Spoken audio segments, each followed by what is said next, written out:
L'autre camp qui est en face se dit, ceux-là, vous voyez, ils ne veulent pas, c'est des fraudeurs, et puis voilà. Donc, c'est ça que tout ce qu'ils disent aujourd'hui n'est plus entendu. Vous comprenez, c'est une règle essentielle du dialogue surtout politique, qu'on ne peut pas venir au dialogue avec ce genre d'a priori.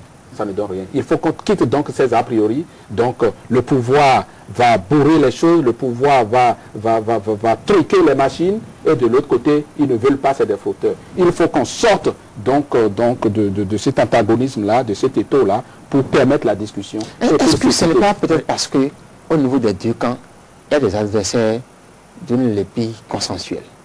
C'est-à-dire, au niveau de l'opposition, il y en a qui se disent, très bien, ceux-là, ils veulent utiliser les machines, l'informatique pour nous faire une liste tronquée. Les autres se disent, très bien, ceux-là, ils ont toujours utilisé la liste manuelle pour frauder. Aujourd'hui, nous, on va prendre le relais, comme c'est nous qui maîtrisons. C'est difficile, on pense que c'est en maîtrisant la Sénat qu'on gagne les élections. Fatalement, nous en sommes là, et il faut qu'on s'en sorte. Et tant qu'on sera là, c'est clair que donc, dans les instruments, les institutions qu'ils ont mis en place pour donc, la conduite des élections, les gens vont... Il faut professionnaliser les choses. Vous avez vu, on cite abondamment le cas du Ghana. Au Ghana, ils sont professionnels. C'est des professionnels. C'est une commission professionnelle. C'est une commission professionnelle permanente. D'accord? Naturellement, les partis ont leur rôle à jouer.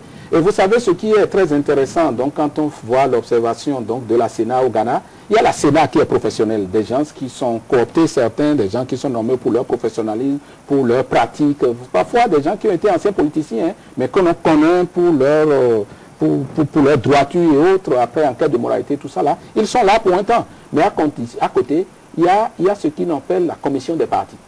À côté donc de la Sénat, qui est l'instance qui vérifie ce qu'il fait. Les autres qui vérifient et qui sont consultés. Parce que la Sénat sait qu'elle ne peut pas évoluer tant que les partis politiques ne valident pas le cours. Ça va créer des problèmes sur le terrain.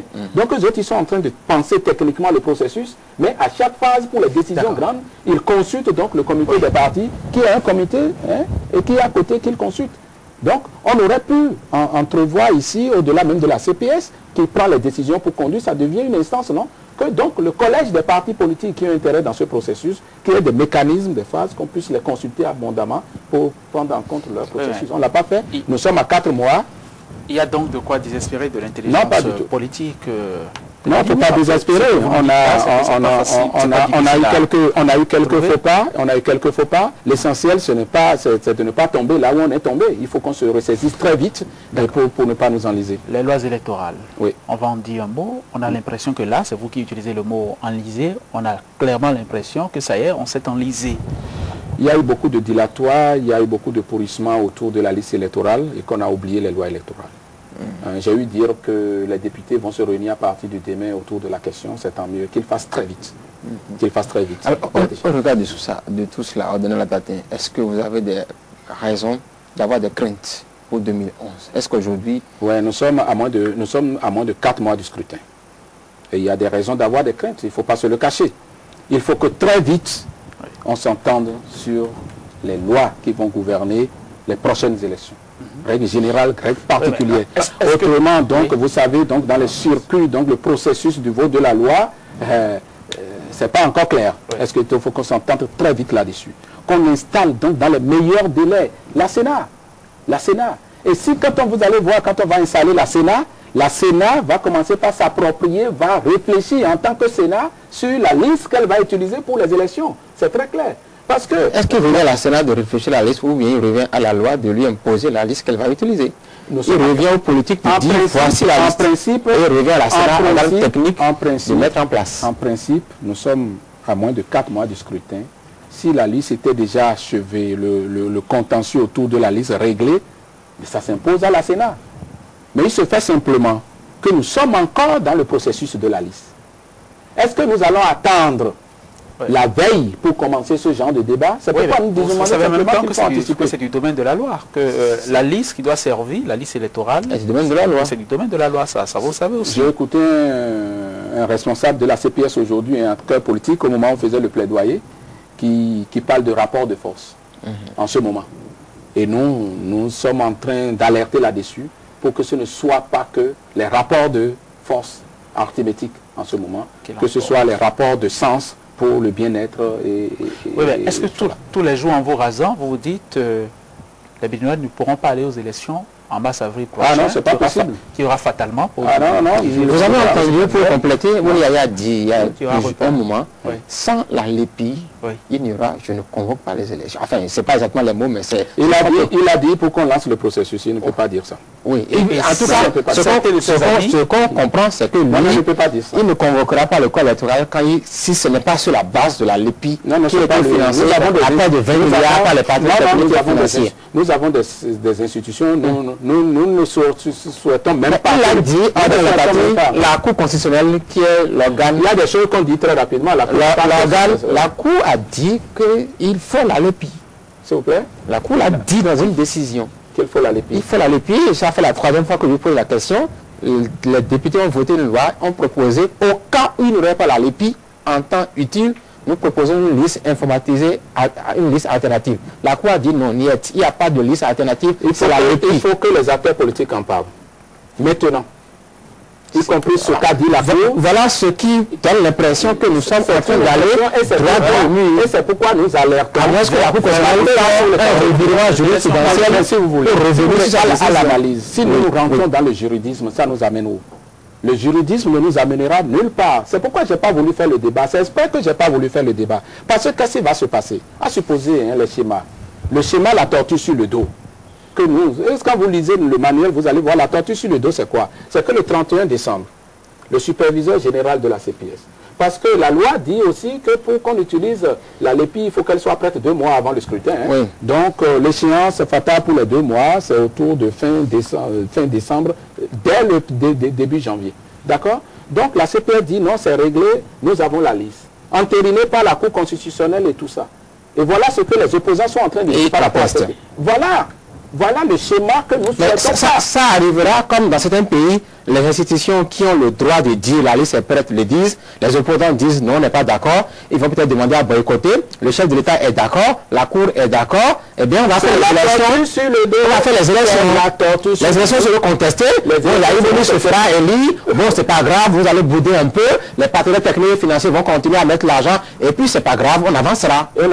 C'est ce qui arrivera. C'est pourquoi nous avons dit que ça, que ce soit Yaïbouni qui en sorte vainqueur, parce qu'il n'y a pas que la seule possibilité que ce soit le président Yaïbouni qui en sorte vainqueur de ce scénario-là.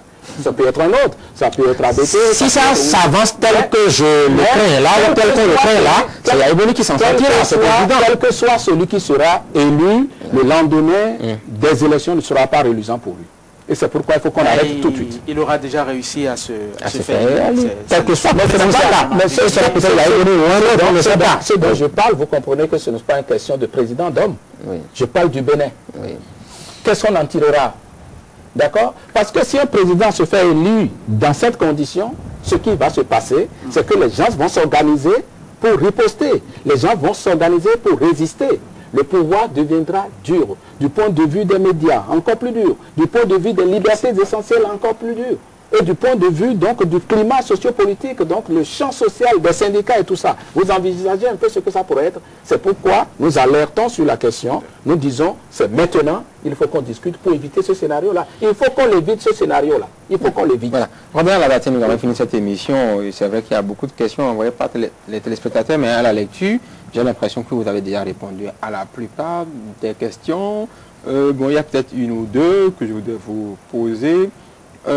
Ricky Amadou, vous faites toujours partie de Force LEPI, puisqu'elle était avec vous dans Force avant, mais elle est passée en tant que gouvernement. Non, non, elle ne participe plus à nos... Donc elle n'est plus dedans. Elle n'est plus dans Force LEPI. Mais son ONG, elle demeure... Son ONG Élan. Oui, son ONG Élan a d'autres responsables. Oui, qui sont avec vous? Bon, pas très actifs, mais ils sont avec nous. Statutairement, ils sont encore avec nous.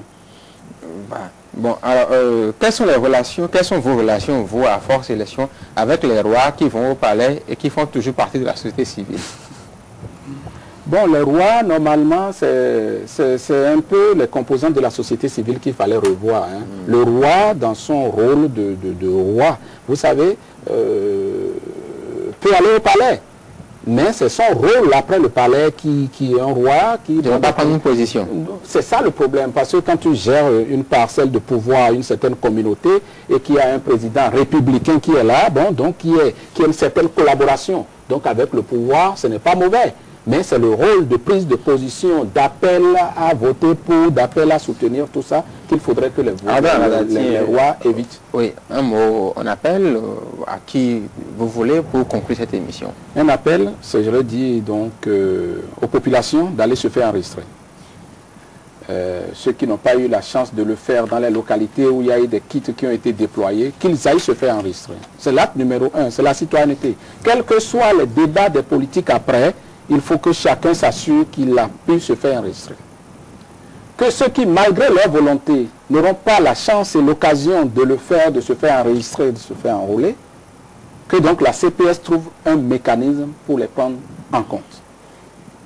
Au-delà, à propos des débats qu'il y a eu sur les chiffres, inflation dans telle région, non prise en compte de tel, nous proposons qu'il y ait un cadre inclusif dans lequel ces questions-là sont agitées et techniquement solutionnées, avec la preuve exhibée et donnée à tout le monde.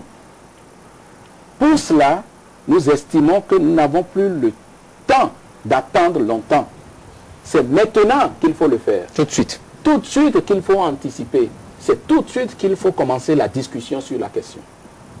Nous demandons que donc le processus de la LEPI, qui est en cours, puisse nous permettre de toutes les façons, à la veille du scrutin de 2011, de sortir une liste acceptée de tous, qui soit déjà une avancée par rapport aux listes manuelles que nous avons toujours utilisées.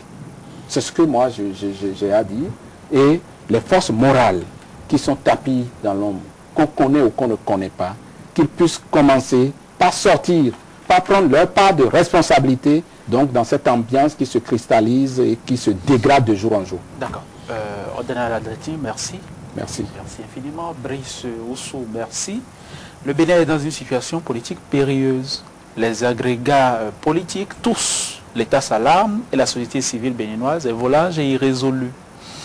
L'outsider du lundi est le chouchou du mercredi, puis le banni du vendredi. Et tandis que le pays traverse une violente crise sociale, une crise de confiance, l'exécutif n'est déjà plus qu'un bal des vanités. La société civile, un concours de mesquinerie et une guéguerre des égaux. Ordena Ladati a esquivé quelques questions. C'était de nos questions ce matin parce qu'il tient à assumer, à remplir pleinement avec ses amis de la société civile le modèle de consistance, le rôle de médiateur.